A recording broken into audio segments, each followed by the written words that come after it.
everyone, my name is Bhavna Sharma. Welcome back to my channel English Learning Hub where we learn English through Hindi. दोस्तों, आज की video में मैं आप लोगों के साथ डेली यूज इंग्लिश कॉन्वर्सेशन के ऊपर कुछ और सेंटेंसेस शेयर करूंगी। आप उन सेंटेंसेस को बहुत ध्यान से सुनिएगा और उन्हें मेरे पीछे पीछे रिपीट कीजिएगा ताकि आपको इस वीडियो के दौरान ही वो सारे के सारे सेंटेंसेस अच्छे से याद हो जाए। So friends, without any further delay let's jump to the video. So दोस्तों, हमारा पहला सेंटेंस है, मुझे उसके वीडियोस इंटरेस्टिंग लगते हैं। I find his videos interesting.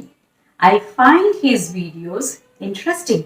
मुझे वो थोड़ा बोरिंग लगता है। I find him boring. I find him boring. मुझे उसका बिहेवियर थोड़ा अजीब लगता है। I find his behavior very strange. I find his behavior very strange. उसे गाली मत दो, डोंट अब्यूज हिम। उसे गाली मत दो, डोंट अब्यूज हिम। लगता है मैं खो गया हूं, I think I am lost. लगता है मैं खो गया हूं, I think I am lost. क्या तुम मुझे जानते हो? क्या तुम मुझे जानते हो? Do you know me? Do you know me? क्या मैं तुम्हें जानती हूँ? क्या मैं तुम्हें जानती हूँ? Do I know you? Do I know you? अगर आपको कहना है कि आपका फोन बज रहा है, यानी कि जो आपका सेल फोन है वो बज रहा है, तो आप उसे कैसे कहेंगे? Your phone is ringing. Your phone is ringing. आपका फोन बज रहा है, योर फोन इज रिंगिंग। अगर आपको बोलना हो कि ये आपको महंगा पड़ेगा, तो इसे आप इंग्लिश में कहेंगे it will cost you expensive. It will cost you expensive. ये आपको महंगा पड़ेगा, it will cost you expensive. अगर आपको बोलना हो कि मुझसे उलझो मत या फिर मुझसे पंगा मत लो, तो आप उसे इंग्लिश में कहेंगे don't mess with me. Don't mess with me. मुझसे पंगा मत लो, डोंट मेस विथ मी, या फिर मुझसे उलझो मत, डोंट मेस विथ मी। अगर आपको किसी से ये कहना हो कि क्या चल रहा है, तो आप कहेंगे what's going on. What's going on. अगर आपको कहना हो कि आपने क्या कहा, तो आप कहेंगे व्हाट डिड यू से। व्हाट डिड यू से। अगर आपको बोलना हो कि वो बहुत बहाने बनाती है या वो बहुत बहाने बनाता है, तो आप कहेंगे he makes a lot of excuses. He makes a lot of excuses. अगर आपको बोलना हो कि भाई अफवाह मत उड़ाओ, तो उसे आप इंग्लिश में कहेंगे don't spread rumors. Don't spread rumors. अफवाहें मत फैलाओ, don't spread rumors. अगर आपको कहना हो कि तुमने तो मेरी मुंह की बात छीन ली, तो आप कहेंगे you took the words right out of my mouth.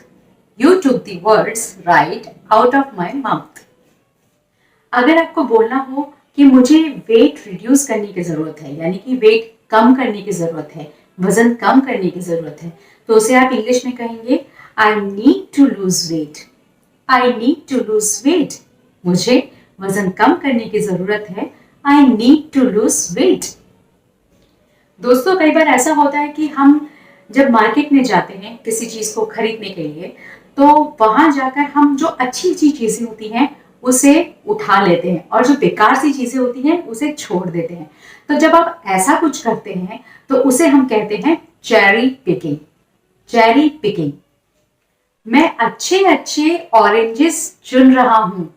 I am cherry picking the oranges. I am cherry picking the oranges. मैं अच्छे अच्छे ऑरेंजेस चूज कर रहा हूं, सेलेक्ट कर रहा हूं, तो आप कहेंगे I am cherry picking the oranges. अगर आपको कहना हो कि इसे अपने तक ही रखना, इस बात को अपने तक ही रखना, तो इसे आप कहेंगे कीप इट अंडर रैप्स।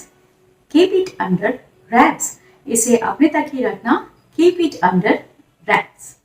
अगर आपने इंग्लिश में कहना हो कि क्या मैं आपसे बात कर सकती हूँ या मैं आपसे बात कर सकता हूँ, तो आप उसे इंग्लिश में कहेंगे can I talk to you. Can I talk to you.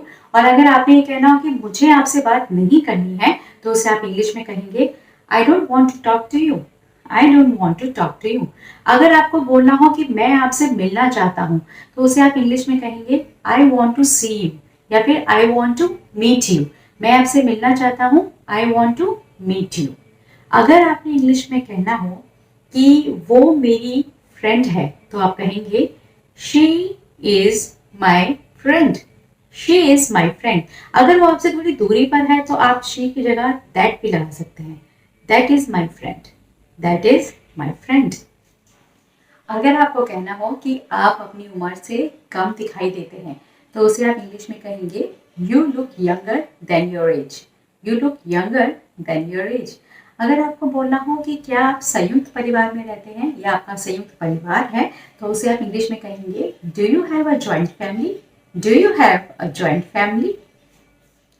अगर आपको बोलना हो कि वह एक तंदुरुस्त बच्चा है तो आप कहेंगे He is a healthy child. He is a healthy child. अगर आपको बोलना हो कि मुझे कुछ ठीक नहीं लग रहा है तो आप कहेंगे I'm not feeling good. I'm not feeling good. दोस्तों, अगर आपको कहना हो कि हमारा आपस में एक दूसरे के घर आना जाना नहीं है तो उसे आप इंग्लिश में कहेंगे we are not on visiting terms. We are not on visiting terms. इसी तरह से अगर आपको कहना हो कि हमारी आपस में बातचीत नहीं है तो आप कहेंगे we are not on speaking terms. We are not on speaking terms. So friends, that's all for today. I hope you like this video. If you found this video helpful and useful, so please like and share this video with your family and friends, and don't forget to subscribe to my channel English Learning Hub and press the bell icon too so that you get all the notifications for my upcoming videos on time. And now I will meet you in my next video. Till then, bye bye. Happy learning.